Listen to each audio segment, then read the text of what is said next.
This model won the science fair. It's colorful, it's dramatic, it clearly took hours to build. Everyone loved it. Now one question.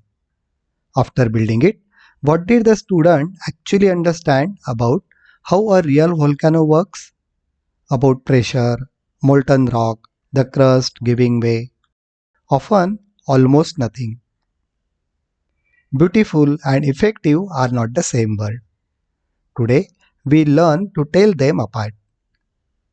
And you will leave with a simple test on any model in your classroom. Every model quietly answers a question. The trouble is, which question? A decorative model answers, doesn't this look nice? It is built to be admired. A explanatory model answers something completely different. What does this make you understand? And here is a trap every teacher and every student falls into. Color, cost, and craftsmanship disguise themselves as learning. A model that is shiny and expensive and neatly labeled feels educational. So we reward the effort and assume the understanding followed. Normally, that is not the case. The most dangerous model of all is not the ugly one. It is the beautiful one that looks like it is teaching, while it quietly teaches nothing. Or worse, teaches something wrong. Remember the moon diagram from our last video? Polished in every textbook, and it plants a misconception. So how do we test a model honestly?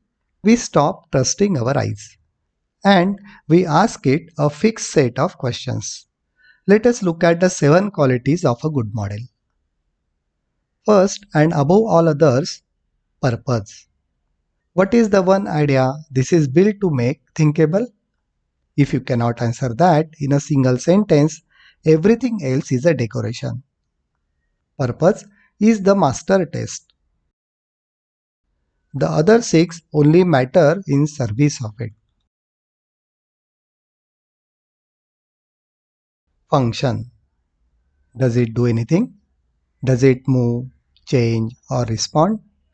Or does it just sit there? Visibility. Can learners actually see the thing that matters? Is the key mechanism exposed or hidden inside?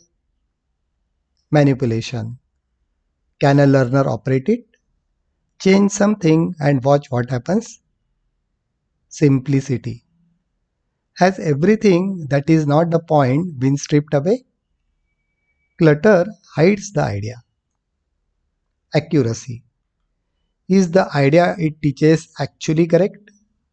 Is there a misconception baked in?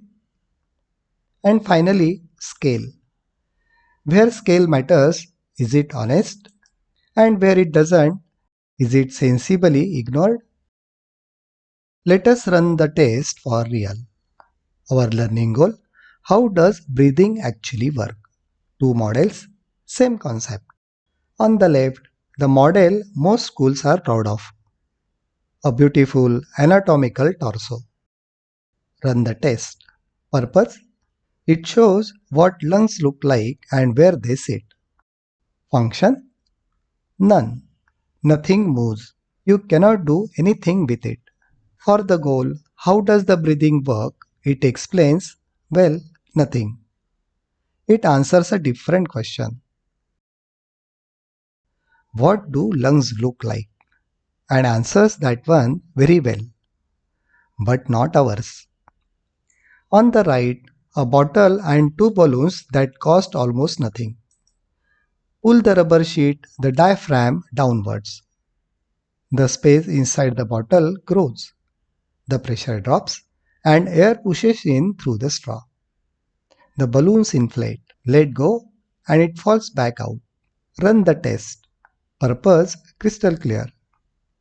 Function: the whole thing is a function. Manipulation: the learner drives it. Visibility: you watch the mechanism through the clear wall. And here is the punchline. the pretty model hides.